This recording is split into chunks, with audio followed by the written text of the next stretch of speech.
আমি এ শহরের আকাশ দেখলাম, জমিন দেখলাম, শত শত নামাজি দেখলাম যারা ফাতিহা জানে না, কত শত ইমাম দেখলাম যারা নিজেই হাদিস মানে না।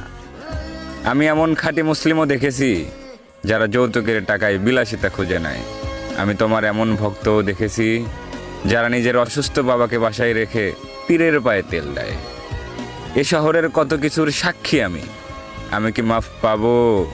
যে কপাল তৈরি হয়েছিল সিজদার জন্য, সে কপালে আজও দাগ পড়েনি, তার জবাবে কি বলবো?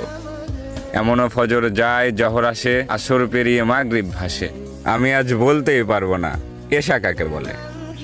যে দেহ একদিন নিজের বিরুদ্ধে সাক্ষ্য দেবে, সে দেহ আজ অন্য কেউ নিয়ন্ত্রণ করে। তাই আমি জানি না আমি ক্ষমা পাওয়ার যোগ্য কিনা। তবে পৃথিবীর সর্বশ্রেষ্ঠ গ্রন্থ কোরআন বলেছে, তোমার রহমতের তুলনায় আমার এ পাপ কিচ্ছু নয়। তাই পাপী হাত দুটি উঠিয়ে দরখাস্ত জানাই, ইয়া মালিক, এই ফরমালিনযুক্ত শহরে আমাকে ভেজাল মুক্ত রেখো।